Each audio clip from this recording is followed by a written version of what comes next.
সুপ্রিয় শিক্ষার্থীবৃন্দ, সবাইকে পবিত্র ঈদুল আজহার শুভেচ্ছা, ঈদ মোবারক। আশা করি তোমরা সবাই সুস্থ এবং সুন্দর আছো। বৈশ্বিক মহামারী করোনায় পুরো বিশ্ব যখন আক্রান্ত, ঠিক সে সময়ে সিমুলেজা এমপি কলেজ তাদের নিয়মিত এবং ধারাবাহিক অনলাইন ক্লাস কর্মসূচি চালু করেছে।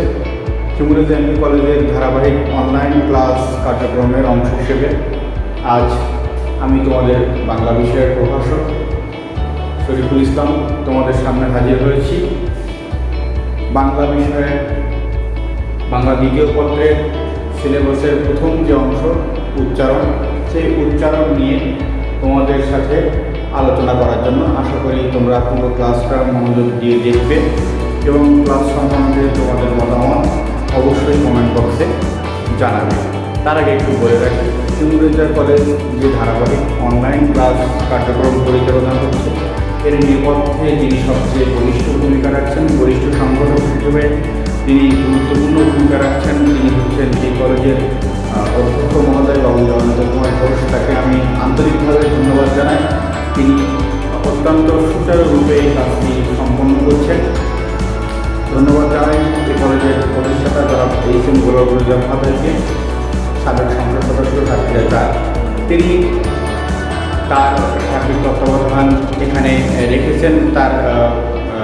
তিনি প্রতিনিয়ত এই কলেজের ক্লাস অনলাইন ক্লাস হচ্ছে কি না সে বিষয়ে তিনি প্রতিনিয়ত খোঁজখবর নিচ্ছেন এবং তারও একটা তত্ত্বাবধান এখানে আছে, তার অবদান আছে এবং তার নির্দেশিত উপায়েই আমরা এই অনলাইন ক্লাস কর্মসূচি আমাদের অধ্যক্ষ মহোদয়ের নির্দেশক্রমে পরিচালিত করে যাচ্ছি। তো আজ আমি তোমাদের সামনে বাংলা উচ্চারণ নিয়ে কিছু কথা বলবো। তো এখানে আমরা লিখেছি, তোমরা দেখতে পাবে বোর্ডের দিকে খেয়াল করলে বোর্ডে লেখা আছে শিখন ফল। শিখন ফল হিসেবে লেখা আছে উচ্চারণের সংজ্ঞা। শিখন ফল বলতে কি আমরা জানি যে আসলে আমরা এই ক্লাসটা দিয়ে কী শিখতে পারবো। এই ক্লাসটা দিয়ে আমরা শিখতে পারবো কি উচ্চারণের সংজ্ঞা, উচ্চারণ কাকে বলে। তারপরে শিখতে পারবো কি বানান ও উচ্চারণের মধ্যে পার্থক্য, বানান এবং উচ্চারণের মধ্যে কী ধরনের পার্থক্য আছে, আর জানতে পারবো কি উচ্চারণের মান। এই তিনটি বিষয় নিয়ে মূলত আজকের ক্লাসে আমি তোমাদের সঙ্গে আলোচনা করতে যাচ্ছি। আশা করি তোমরা পুরো ক্লাসে মনোযোগ দিয়ে দেখবে এবং তোমাদের মতামত জানাবে। তো প্রথমে উচ্চারণের সংজ্ঞা। উচ্চারণের সংজ্ঞা যদি আমরা বলতে চাই, উচ্চারণের সংজ্ঞা নিয়ে আলোচনা করতে গেলে প্রথমেই যে বিষয়টি আমাদের সামনে আসে, আমাদের আসলে প্রথমে আলোচনা করতে হয় ভাষা নিয়ে। কারণ উচ্চারণ তো ভাষারই একটা অনুষঙ্গ। ভাষা কি? মনের ভাব প্রকাশের একটা মাধ্যমই হচ্ছে ভাষা। আমরা নিজেদের মনের ভাবকে অন্যের মধ্যে সঞ্চারিত করার জন্যে ভাষাকে ব্যবহার করি। এখন ভাষাকে আমরা কয়ভাবে ব্যবহার করি? ভাষাকে আমরা ব্যবহার করি কতভাবে? এক,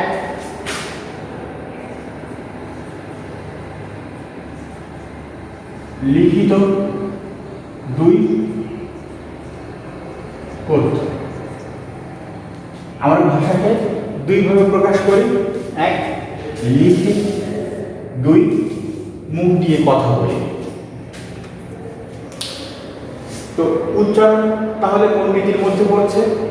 উচ্চারণ অবশ্যই লিখিত রীতির মধ্যে পড়ছে না, উচ্চারণ পড়ে কথা বলা রীতির মধ্যে। অর্থাৎ আমরা মুখ দিয়ে যখন শব্দ করে ভাষাকে প্রকাশ করি, নিজের ভাবকে, নিজের অনুভূতিকে অন্যের মধ্যে সঞ্চারিত করি, সেটি হচ্ছে আসলে ভাষা উচ্চারণ। এবং উচ্চারণের মাধ্যমে আমরা কি করি? তাহলে নিজের মধ্যকার ভাবকে অন্যের মধ্যে সঞ্চারিত করি। তো শর্টকাটে যদি আমরা সহজে উচ্চারণের সংজ্ঞা বলতে চাই তাহলে কি হবে? তাহলে হবে মনের ভাবকে অন্যের মধ্যে সঞ্চারিত করার জন্য আমরা যে সকল শব্দ বা শব্দ সমষ্টি ব্যবহার করি, করে নিজের ভাবকে অন্যের মধ্যে সঞ্চারিত করি, সেটাই হচ্ছে উচ্চারণ। অর্থাৎ নিজের ভাবকে সঞ্চারিত করার জন্য ভাষাকে শব্দের মাধ্যমে প্রকাশ করা, নিজের ভাবকে, নিজের অনুভূতিকে অন্যের মধ্যে সঞ্চারিত করার জন্য ভাষাকে শব্দের মাধ্যমে প্রকাশ করাই হচ্ছে আসলে উচ্চারণ। এই বিষয়টা আমি আশা করি তোমরা পরিষ্কার। তো উচ্চারণ হচ্ছে ভাষা, লিখিত নয়, ভাষার কথ্য রীতির সাথে সম্পর্কিত, অর্থাৎ কথা বলার রীতির সাথে সম্পর্কিত। এখন আমরা আসি দ্বিতীয় বিষয়টা, বানান এবং উচ্চারণের মধ্যে পার্থক্য কি। আমরা আগে বলেছি ভাষার যে রূপ দুইটা, একটা হচ্ছে লিখিত আর একটা হচ্ছে কথ্য। একটা আমরা লিখে প্রকাশ করি ভাষাকে, আর একটা হচ্ছে ভাষাকে আমরা কথা বলে প্রকাশ করি। এখানে বানান হচ্ছে ভাষা লিখিত রূপ, উচ্চারণ হচ্ছে ভাষা কথা বলার রূপ। কারণ উচ্চারণের সংজ্ঞা বলার সময় আমি তোমাদের বলে দিয়েছি যে উচ্চারণ হচ্ছে ভাষার কথ্য রীতির অন্তর্ভুক্ত, অর্থাৎ কথা বলার রীতির মধ্যে উচ্চারণ অন্তর্ভুক্ত। বানান লিখিত রীতির মধ্যে অন্তর্ভুক্ত। বানানের লিখিত রীতির অন্তর্ভুক্ত হচ্ছে বানান, আর উচ্চারণ হচ্ছে কথা বলার রীতির মধ্যে। এখন লিখিত রীতির ক্ষেত্রে আমরা কি করি? নিয়ম শৃঙ্খলা, ব্যাকরণিক যে সমস্ত শাস্ত্র অনুযায়ী যতগুলো বিধিবিধান আছে আমরা সবগুলোকেই পরিপূর্ণভাবে মেনে চলি। কথা বলার ক্ষেত্রে আমরা সেটা রক্ষা করতে পারি না। তবে হ্যাঁ, কথ্য রীতির কি তাহলে কোনো নিয়ম নেই? অবশ্যই কথ্য রীতির ক্ষেত্রে একটি সরলীকৃত নিয়ম অবশ্যই আছে, সেটা নিয়ে আমরা আলোচনা করব। অর্থাৎ উচ্চারণের মানে আমরা যখন আসবো তখন সেটা নিয়ে আলোচনা করব। এখন আমাদের আলোচনার বিষয় হচ্ছে বানান এবং উচ্চারণের মধ্যে পার্থক্য।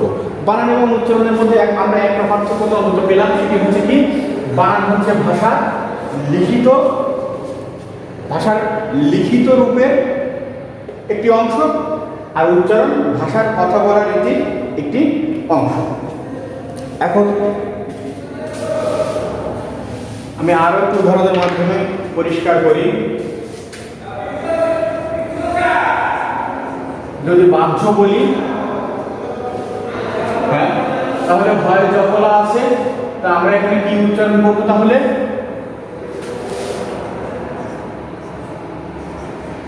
বর্গীয় জ হর্ষ,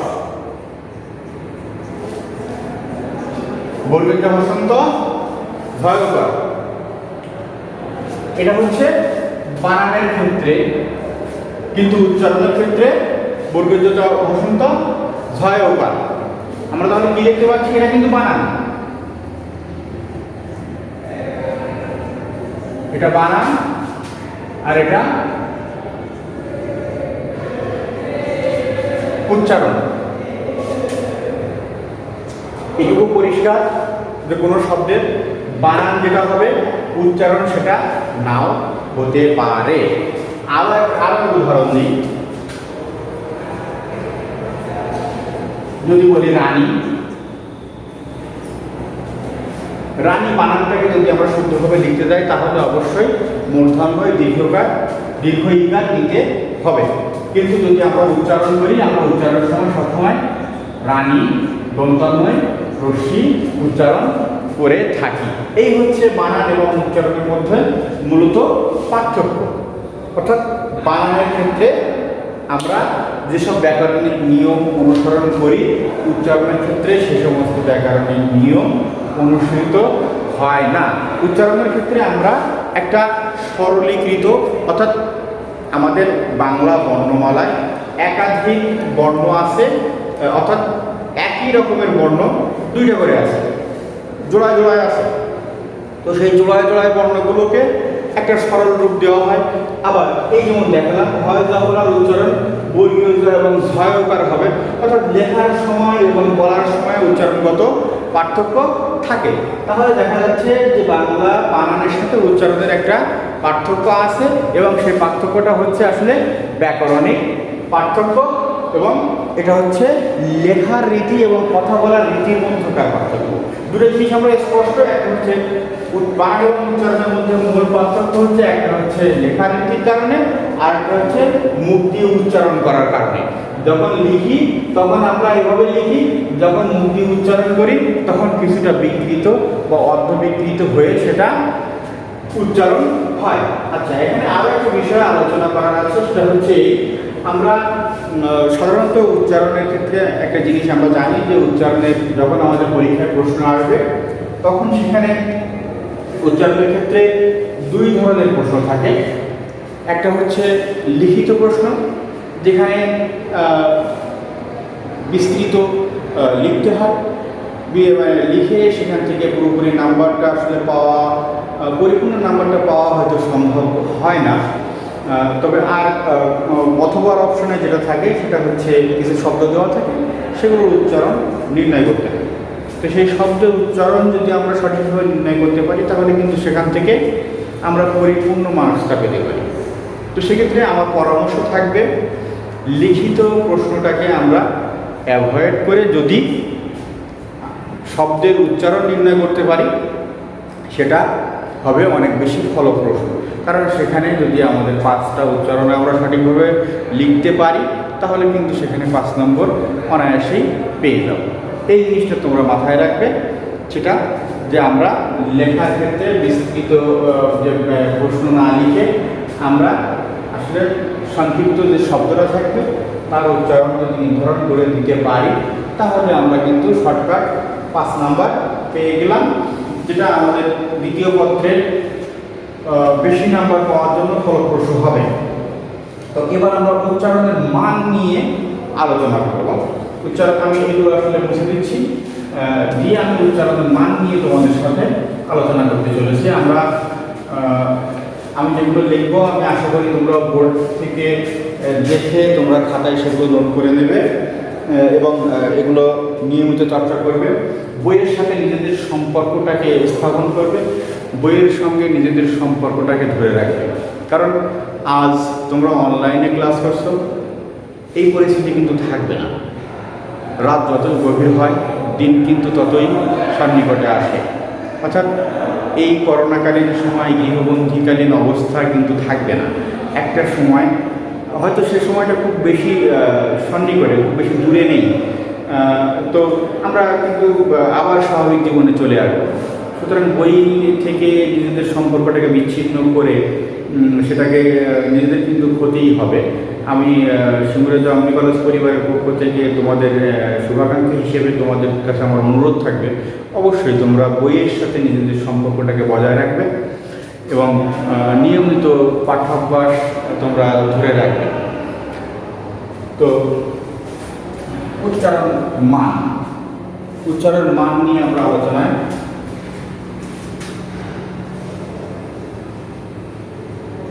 এই উচ্চারণ মানটা দেখলে কিন্তু বানান এবং উচ্চারণের মধ্যে পার্থক্যটা আরো বেশি স্পষ্ট হবে।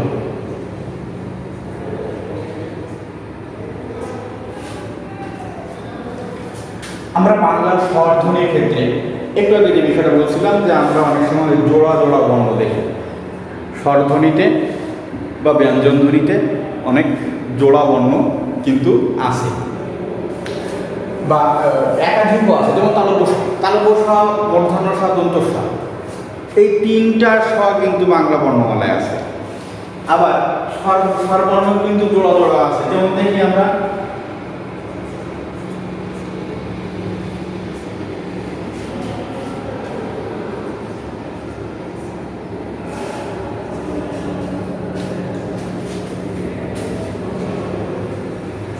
উচ্চারণ মান 1 নম্বর হ্রস্ব ইকার এবং হ্রস্ব উকার। হ্রস্ব ইকার এবং হ্রস্ব উকার এই দুটা কিন্তু জোড়া জোড়ায় আছে। তো আমরা এখানে কি লিখবো? হ্রস্ব ইকারের এখানে আমরা হ্রস্ব ইকার এবং দীর্ঘ ইকার আছে না, আর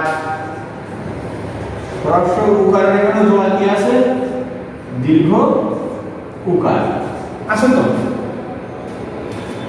তো বানানের ক্ষেত্রে হ্রস্ব ইকার এবং দীর্ঘ ইকার ব্যবহারের বাধ্যবাধকতা আছে, কিন্তু উচ্চারণের ক্ষেত্রে সরলীকৃত নিয়ম কি একেবারে সরল সুন্দর সহজ নিয়ম হচ্ছে হ্রস্ব ইকার এবং দীর্ঘ ইকার হলে সেখানে উচ্চারণের ক্ষেত্রে অবশ্যই হ্রস্ব ইকার হবে, কখনোই দীর্ঘ ইকার উচ্চারিত হবে না। অর্থাৎ আমাদের এটুকু মনে রাখতে হবে যে যখন আমরা কোনো শব্দে প্রদত্ত শব্দে দেখব যে হ্রস্ব ইকার এবং দীর্ঘ ইকার এই দুটো আছে, সেক্ষেত্রে এদের দুটোর হিসেবে মান একটাই, সেটা হচ্ছে হ্রস্ব ইকার। যেমন ইগল, যদি লিখি ইট, যদি লিখি ঈশক,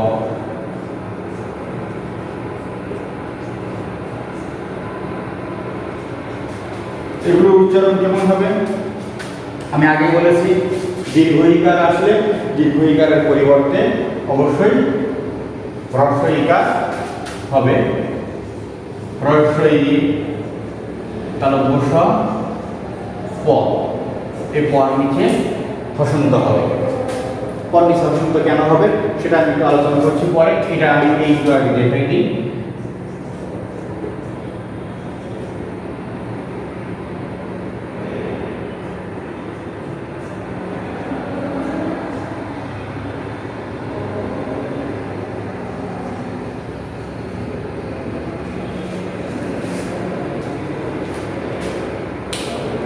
হসন্ত এজন্যই হবে, সাধারণত প্রত্যেকটা ব্যঞ্জন ধ্বনিতে একটা করে স্বরধ্বনি থাকে। যদি ক উচ্চারণ করি ক এর মধ্যে কিন্তু অ আছে, খ উচ্চারণ করি খ এর মধ্যে কিন্তু অ আছে, কিন্তু যখন ব্যঞ্জন ধ্বনির সাথে তখন আর স্বরধ্বনিটা উচ্চারিত হয় না, শুধুমাত্র ব্যঞ্জন ধ্বনিতে এসে ঠেকে যায়, তখন সেক্ষেত্রে হসন্ত ব্যবহৃত হয়। যেমন আমরা ই তালব্য স্বর মধ্যে অটা উচ্চারণ করেছি, কিন্তু পর মধ্যে অটা আর এখানে উচ্চারণ হবে না, শব্দের শেষে এসে এখানে অটা আর উচ্চারণ হবে না। তাই কি লিখি, কি দিয়েছি আমরা, পর নিচে একটা হসন্ত। গ ইগল রস্বই গ, লর নিচে একটা হসন্ত, ই রস্বই দ। আমরা কিন্তু কোথাও কিন্তু দীর্ঘ ইকার লিখিনি, সব জায়গায় কিন্তু হ্রস্ব ইকার দিয়েছি এবং হসন্ত চিহ্ন আমরা ব্যবহার করেছি তখনই যখন ব্যঞ্জন বর্ণের সাথে যখন আর স্বরধ্বনিটা আমাদের উচ্চারিত হয় না, অর্থাৎ অনুচ্চারিত থেকে যায়, সেটার আর প্রকাশিত কোনো উচ্চারণ হয় না, অনুচ্চারিত থেকে যায়। হ্রস্ব উকার এবং দীর্ঘ উকার এর মধ্যে থেকে সবসময় হ্রস্ব উকারটাই ব্যবহৃত হবে। হ্রস্ব উকার এবং দীর্ঘ উকারের মধ্যে সবসময় হ্রস্ব উকার ব্যবহৃত হবে। যেমন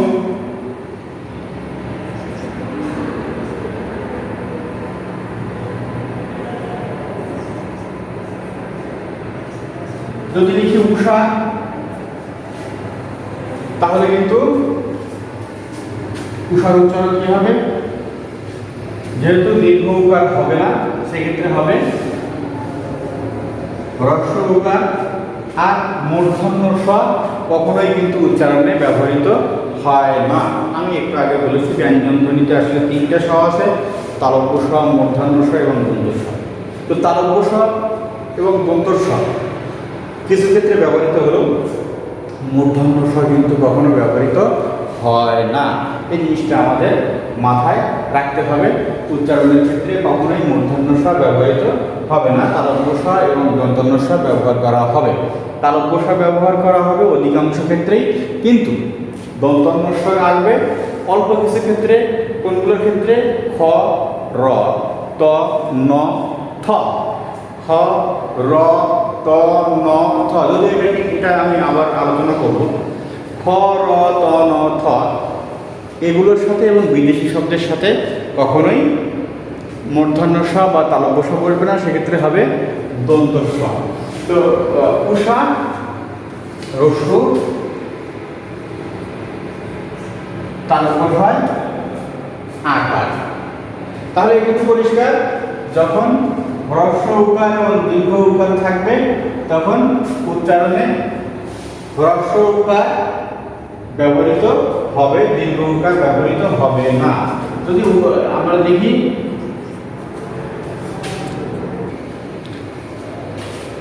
আমরা লিখি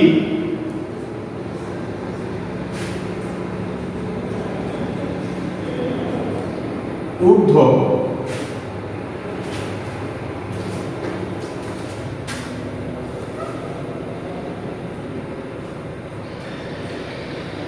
তাহলে সেটাকে আমরা কিভাবে লিখব?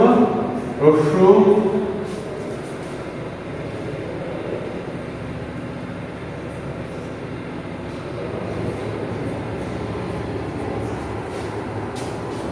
র, রর নিচে হসন্ত, ধয়কারে ধো, ঊর্ধ্ব।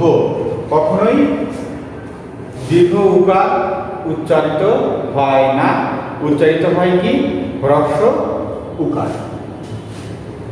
তারপরে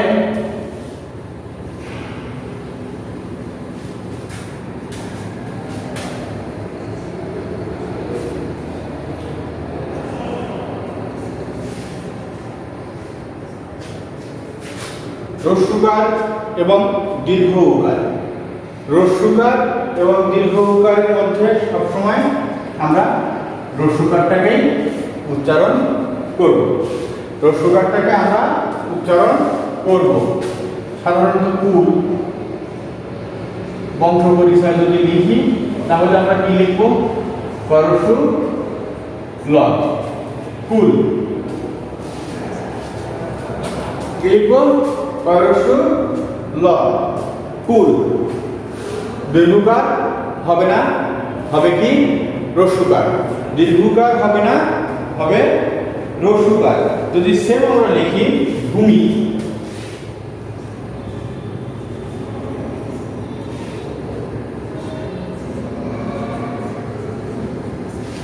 দীর্ঘকার হবে না, হবে কি? হ্রস্বকার। দীর্ঘকার হবে না, হবে হ্রস্বকার।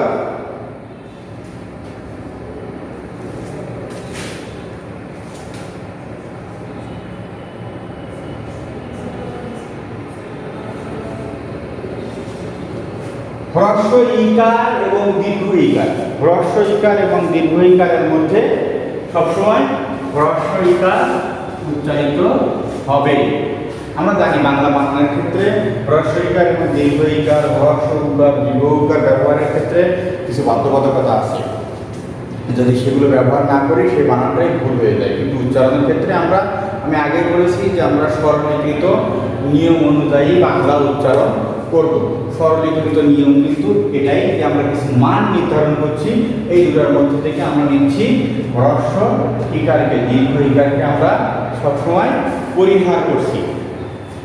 আমি তোমাদের ভালো করে দেখো এবং এটাকে আবার লিখে নাও যে হ্রস্ব ইকার এবং দীর্ঘ ইকারের মধ্যে আমরা কিন্তু হ্রস্ব ইকারটাকেই গ্রহণ করছি। যদি উদাহরণ হিসেবে লিখি তাহলে গীত অবশ্যই হবে গীত।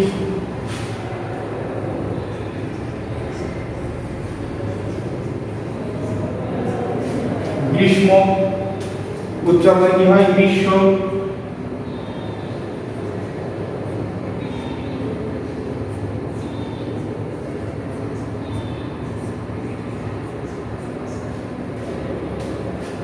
তো দেখো হ্রস্ব ইকার এবং দীর্ঘ ইকারের মধ্যে আমরা সবসময় দীর্ঘ ইকারটাকে পরিহার করি এবং হ্রস্ব ইকারটাকে উচ্চারণে আমরা লিখি।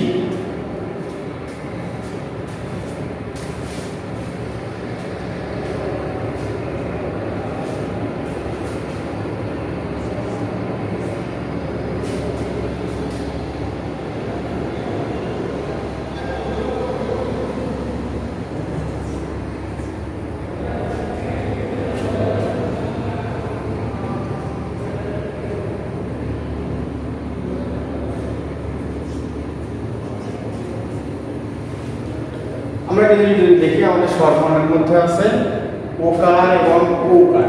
তো সাধারণত ঔকার যখন আমাদের বানানো থাকবে উচ্চারণে এসে সেটা ও রস্যু ও রস্যু হিসেবে উচ্চারিত হবে। যেমন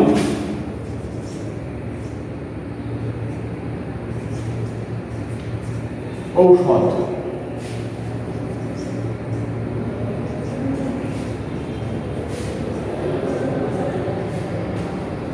ঔষধ।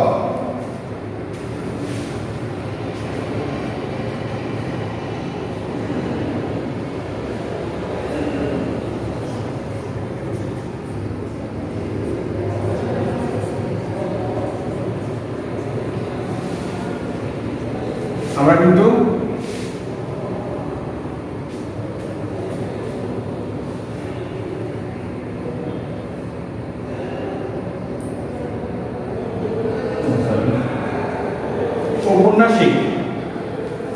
ঔপন্যাসিক যখন আমরা লিখি তখন কিন্তু এই ও এর জায়গায় উচ্চারণ হবে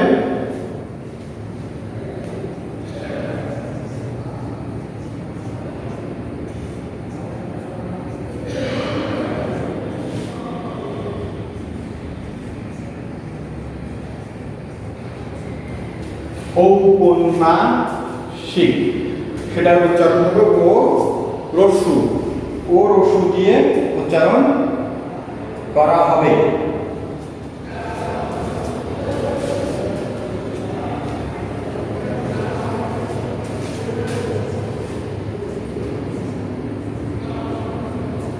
রি,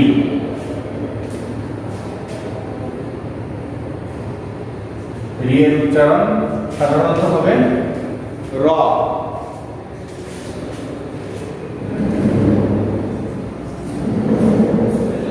যদি লিখি রি মূর্ধন্য তাহলে সেক্ষেত্রে উচ্চারণ হবে রস্যই দন্তান্ন, ঋণ, ঋণ। যদি লিখি ঋষি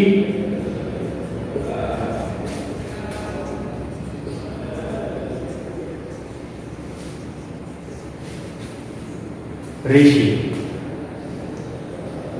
রি এর উচ্চারণ র দিয়ে হবে। এটা যেন মনে থাকে। তারপরে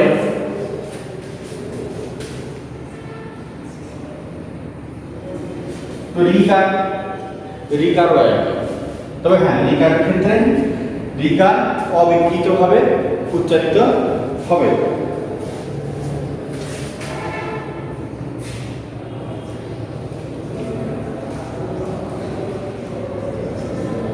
অবিকৃত থাকবে, রিকার অবিকৃত ভাবে উচ্চারিত হবে। যেমন মৃত, ময়ূরী, তয়, পোকা। অর্থাৎ রিকার বানানে যদি রিকার থাকে উচ্চারণের ক্ষেত্রেও সেই রিকার অবিকৃত ভাবে উচ্চারিত হবে।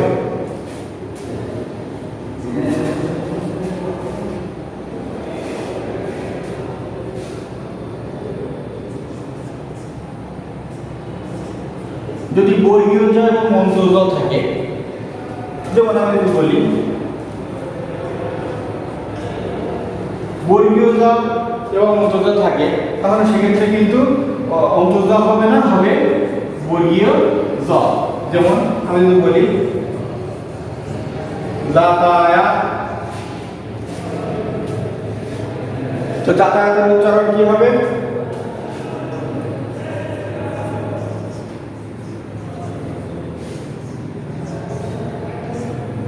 যাতায়াত, বর্গীয় জ হবে। অর্থাৎ বর্গীয় জ এবং অন্তর্জ যদি থাকে তবে বর্গীয় জ উচ্চারিত হবে, তো অন্তর্জ উচ্চারিত হবে না। পরিষ্কার? আশা করি তোমরা পরিষ্কার বুঝতে পেরেছো।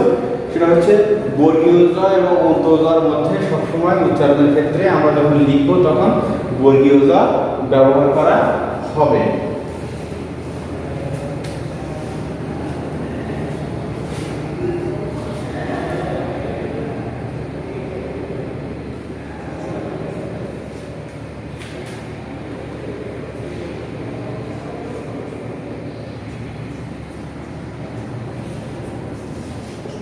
আমরা দেখি বাংলা বর্ণমালায় দন্ত ন এবং মূর্ধন্য, দন্ত ন এবং মূর্ধন্য আছে। তো দন্ত ন এবং মূর্ধন্যের মধ্যে বাংলা উচ্চারণের ক্ষেত্রে আমরা সবসময় দন্ত নটাকেই উচ্চারণ করব। দন্ত ন এবং মূর্ধন্যের মধ্যে আমরা কোনটাকে উচ্চারণ করব? দন্তান্ন। আমরা এর আগে লিখেছি, যদি ঋণ লিখি তাহলে কিন্তু রয় রশ্মি দন্তান্ন আমরা লিখতেছি। যদি ঋণ লিখি তাহলে রয় রশ্মি দন্তান্ন। ঠিক এমনিভাবে যদি আমরা বর্ণনা লিখি,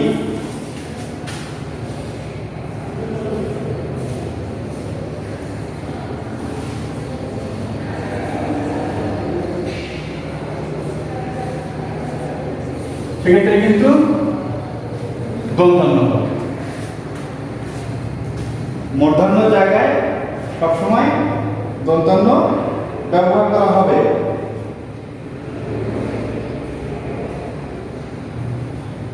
এরপরে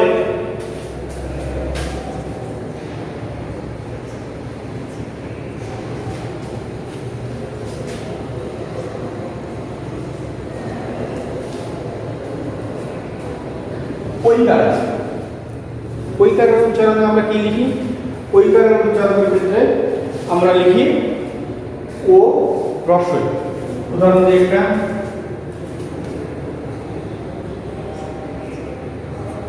ঐতিহাসিক।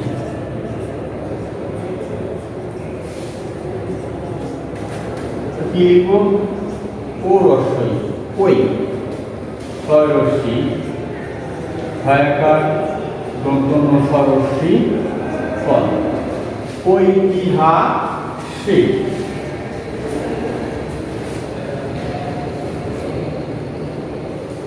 ঐতিহাসিক আমরা কি লিখলাম? ওয়ের পরিবর্তে ও রস্বই।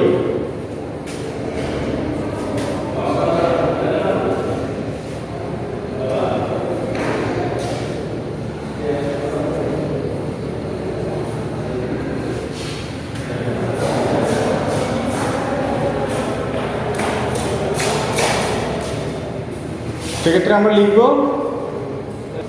তো আমরা একটু লক্ষ্য করি, যখন ঔকার উচ্চারণ করব, ঔকার যদি থাকে তাহলে ঔকারের উচ্চারণে আমরা ও রস্যু, ঔকারের উচ্চারণে লিখবো আমরা ও রস্যু। আমরা এই উদাহরণ লিখতে পারি, উদাহরণ লিখতে পারি কি? গৌতম।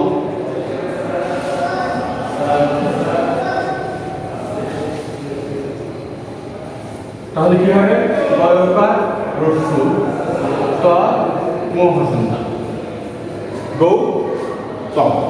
অর্থাৎ ঔকার যখন থাকবে, ঔকারের উচ্চারণে আমরা ওকার রস্যু, ঔকারের উচ্চারণে কি হবে? ওকার রস্যু। পরে ঐকারের উচ্চারণে ওকার রস্বই, ঐকারের উচ্চারণে ওকার রস্বই। যদি লিখি ওই,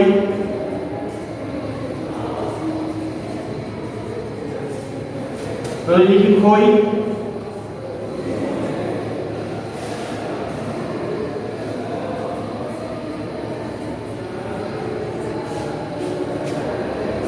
ওকার রস্বই, ওকার রস্বই। ঔকারের ক্ষেত্রে ওকার রস্যু, ঐকারের ক্ষেত্রে ওকার হ্রস্ব ইকার। উদাহরণ দিলাম গৌতম, কই, খই। এরপরে আমরা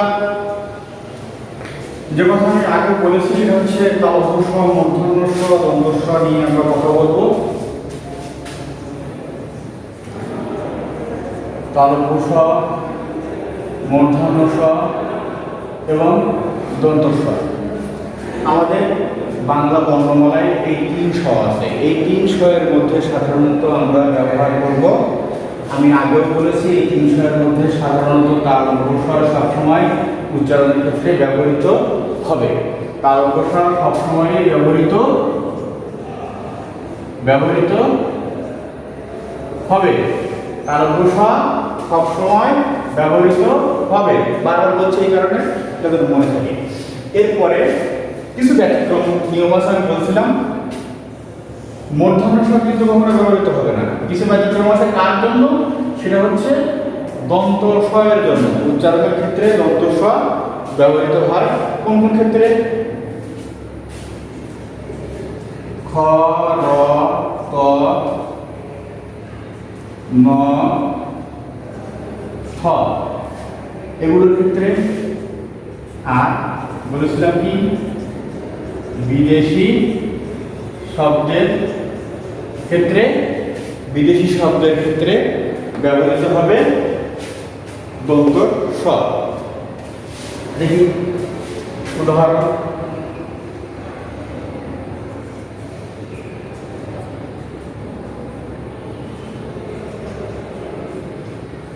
উপস্থাপন, উপস্থাপন যদি দেখি আমরা, তাহলে উপস্থাপনে কি আছে?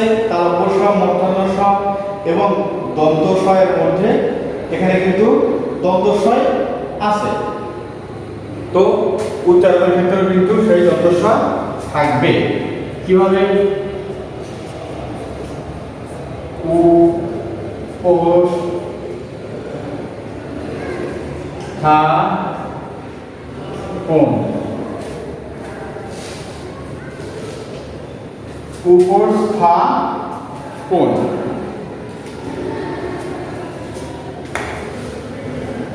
আচ্ছা, এবার উপস্থাপনের ছড়া আর আছে রাস্তা।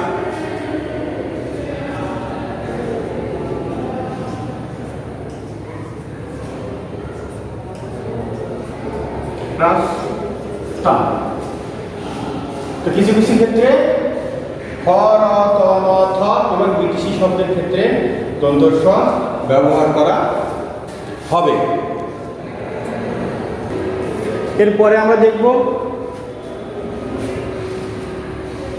খ, কয় মূর্ধন্য স ক্ষীয়, কয় মূর্ধন্য স ক্ষীয়, তাই না? ক্ষীয়। এরকম ক্ষীয় বাংলা বর্ণমালা কিন্তু আরেকটা আছে, ক্ষীয় না, সেটা যদি সেটা হচ্ছে এ, হ প্লাস মো। আমরা সাধারণত যখন ব্রাহ্মণ বানান দেখি সেক্ষেত্রে কিন্তু হম। তো কমূর্ধন্য স ক্ষীয় হম কিন্তু এক জিনিস না। তো কমূর্ধন্য স ক্ষীয় উচ্চারণের ক্ষেত্রে তখন কি হয়? আমরা আজকে কমূর্ধন্য স ক্ষীয় পর্যন্তই আমরা শেষ করব। তো এই ক্ষীয়তে এসে কি হবে? ক্ষীয় যদি শব্দের প্রথমে থাকে,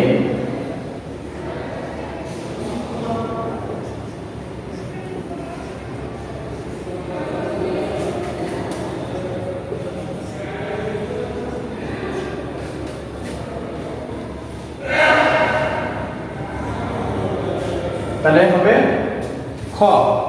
ক্ষীয় যদি শব্দের প্রথমে থাকে তাহলে হবে খ। আর ক্ষীয় যদি শব্দের মাঝে অথবা শেষে থাকে তাহলে হবে কয় হসন্ত খ। কয় হসন্ত খ, কয় হসন্ত খ। ক্ষীয় শব্দের প্রথমে থাকলে খ, মাঝে থাকলে ক হসন্ত খ। আমরা উদাহরণ লিখি।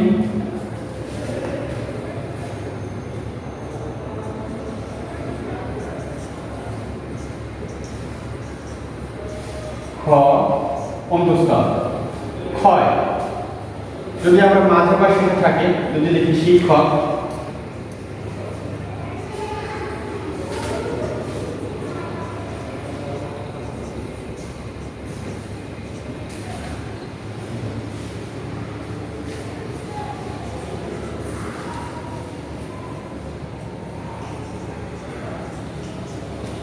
কয় বসন্ত খ। মাঝে বা শেষে থাকলে কয় বসন্ত খ। ক্ষীয়র ব্যবহারটা আমরা জেনে নিলাম। ক্ষীয় যদি থাকে উচ্চারণের ক্ষেত্রে তাহলে ক্রিয়া যদি শব্দের বানানের ক্ষেত্রে থাকে তাহলে উচ্চারণের ক্ষেত্রে ওই ক্রিয়া যদি প্রথম বর্ণ হয় সেক্ষেত্রে হবে খ, যদি ক্রিয়া মাঝের অথবা শেষের বর্ণ হয় তাহলে ঘোষন্ত খ হবে। ক্লাস শেষ করার আগে কিছু কথা বলি, সেটা হচ্ছে আসলে উচ্চারণ নিয়ে প্রশ্ন কিন্তু বেশি থাকে।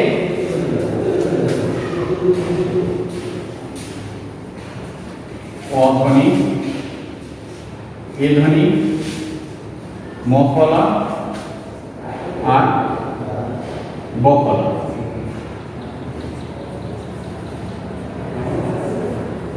অ, এ, মফলা এবং বফলা দিয়ে কিন্তু আমাদের প্রশ্ন বেশি থাকে। আমাদের এই অ এর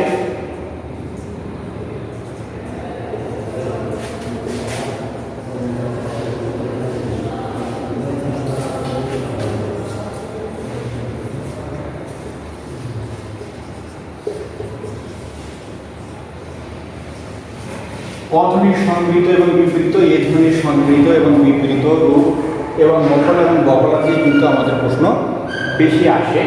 এবং এই প্রশ্নগুলোর যদি আমরা শব্দতাত্ত্বিক যে প্রশ্নগুলো আসে সেগুলো যদি বিশ্লেষণ করে আমরা সঠিক উচ্চারণটা লিখতে পারি তাহলে কিন্তু আমরা পরিপূর্ণ নম্বর পেয়ে যাবো। আর আজ আমি যে শব্দের মানে যে মানগুলো আমি তোমাদের বাংলা উচ্চারণের মানগুলো দেখালাম এগুলো কিন্তু শেষ না, বাংলা উচ্চারণের এখন আর কিছু মান বাকি আছে যেটা আমি পরবর্তী ক্লাসে তোমাদের সাথে আলোচনা করব। এবং এই ক্লাসের যে মানগুলো নিয়ে আমি আলোচনা করলাম সেগুলোরও পুনরায় আলোচনা করব এবং কিছু মান বাকি আছে যেগুলো নিয়ে আমি পরবর্তী ক্লাসে তোমাদের আলোচনা করব। সব মিলিয়ে আগামী ক্লাসে উচ্চারণ মানটা আমরা মোটামুটি পরিষ্কার করব। আমি আজ ক্লাসে উচ্চারণের যে মানগুলো তোমাদেরকে দেখিয়েছি, আমি উচ্চারণের যে সংজ্ঞা দিয়েছি, বানান এবং উচ্চারণের মধ্যে যে পার্থক্য দেখিয়েছি এবং উচ্চারণের যে মানগুলো দেখিয়েছি, আমি আশা করি তোমরা খুব মনোযোগ সহকারে সেগুলো দেখবে। এবং উচ্চারণ করার ক্ষেত্রে কিন্তু এগুলো আসলে মৌলিক বিষয়, একেবারে হাতে কলমে যে ব্যবহারিক যে বিষয় সেই বিষয়গুলো নিয়েই কিন্তু আমি আলোচনা করেছি। যদি তোমরা উচ্চারণটাকে শুদ্ধভাবে লিখতে চাও এবং পরিপূর্ণ 5 নম্বর যদি অর্জন করতে চাও তাহলে সেক্ষেত্রে তোমাদেরকে উচ্চারণ মানগুলো অবশ্যই জানতে হবে। আর ক্লাসের শেষে এটা কি লিখলাম, আমাদের কিন্তু উচ্চারণের ক্ষেত্রে সবথেকে বেশি প্রশ্ন এইগুলো থেকে আসে, অধ্বনি, এ ধ্বনি থেকে, মফলা, বফলা থেকে প্রশ্ন আমাদের আসে। তো এগুলো নিয়েও কিন্তু আমরা পরবর্তীতে আরও একটা ক্লাস নেব, অর্থাৎ আগামী ক্লাস না তারপরে যে ক্লাসটা হবে সেগুলো কিন্তু ওয়া, এ, মফলা, বফলা এগুলো নিয়ে আমরা পরবর্তী ক্লাসগুলো নেব। তো আশা করি তোমরা আমার ক্লাসটা মনোযোগ সহকারে দেখবে এবং এটা নিয়ে নিয়মিত চর্চা করবে। করোনাকালীন এই সময়ে তোমরা গৃহে অবস্থান করবে এবং যথাযথ স্বাস্থ্যবিধি মেনে নিজের স্বাস্থ্য সুরক্ষা যেমন নিশ্চিত করবে তেমনিভাবে তোমার স্বাস্থ্য সুরক্ষার সাথে সাথে কিন্তু তোমার পরিবারও সম্পর্কিত।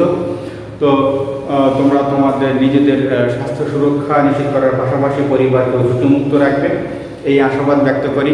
এবং আমি আবারও বলি, পড়াশোনার সঙ্গে থাকবে, বইয়ের সঙ্গে নিজেদের সম্পর্কটাকে রক্ষা করবে এবং উত্তরোত্তর তোমাদের সমৃদ্ধি হবে আশা করি। তো সবশেষে শিমুলিয়া এমবি কলেজ পরিবারের পক্ষ থেকে তোমাদের সকলকে সুস্বাস্থ্য এবং দীর্ঘায়ু কামনা করে আজকের ক্লাস আমি এখানেই শেষ করছি। খোদা হাফেজ।